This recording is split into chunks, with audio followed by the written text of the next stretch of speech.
Hello, my loves, and welcome to Miss T Entertainment. Now, let's take a look at this one-sided beef between Trevor Noah and Kanye. Now, here is a small clip from Kanye on the Drink and Chill podcast. I need my 4 stadiums back. The 78 media outlets that called me abuser when I was trying to get that heroin addict away from my kids that was tattooing my kids' names on them, Skeet, Pete Davidson.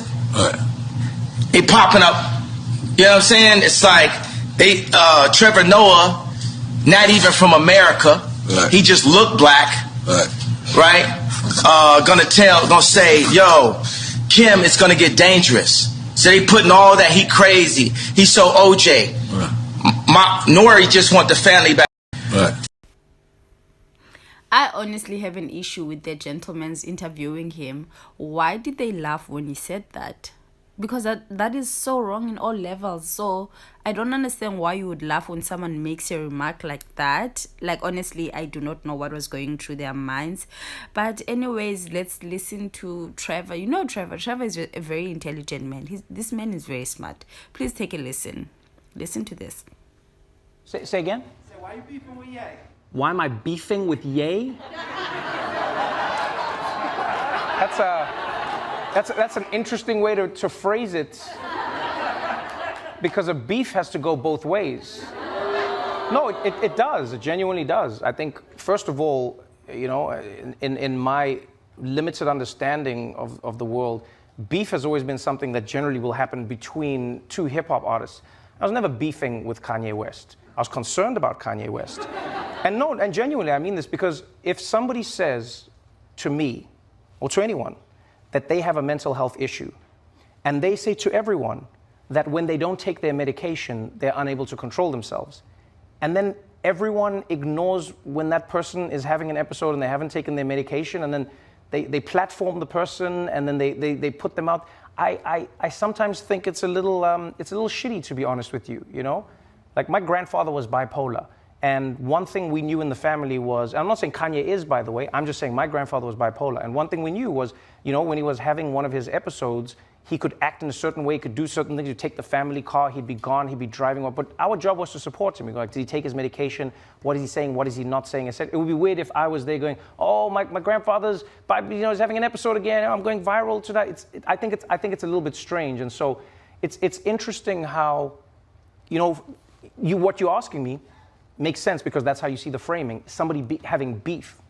Even if you see in any of the comments I said about him, is concern, definitely. I grew up loving Kanye. There are a few hip-hop artists who have shaped how I see music, the punchlines that he had in every single song. It was like listening to comedy, the sketches that he had. He loved stand-up comedy. Do you know what I mean? His mom, you know, his mom's influence on him, his influence on hip-hop culture, his influence on fashion, how he changed the paradigm. I grew up loving this man. I still love him despite the shit that he talks.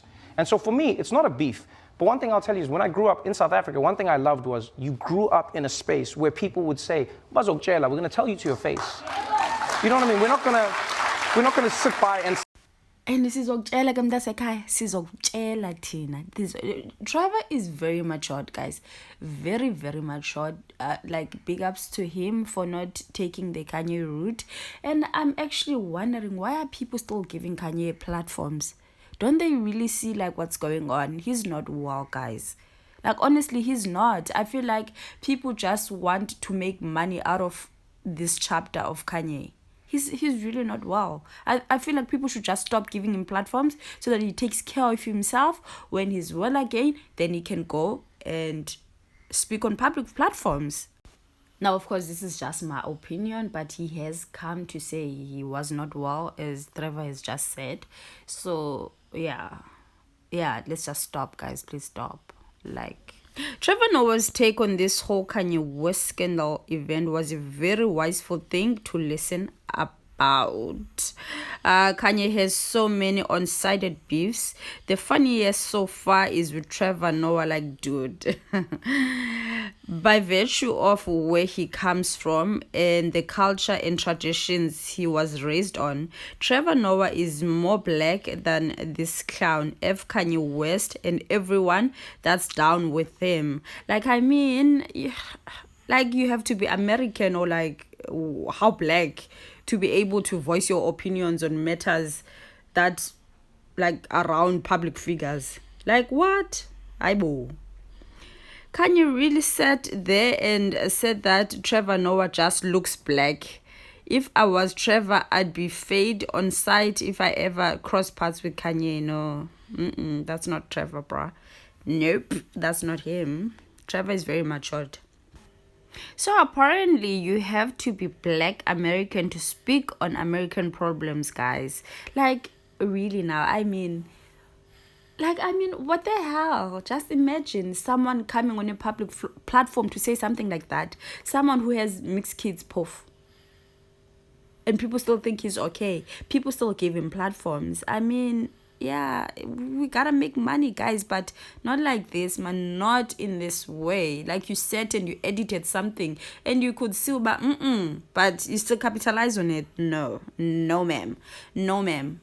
Now, please, guys, tell me, what is your take on this whole thing, this one-sided beef? Because honestly, it is one-sided. What do you think? Is it one-sided or is it not? What is your take on the whole thing? Please comment down below and let me know your thoughts.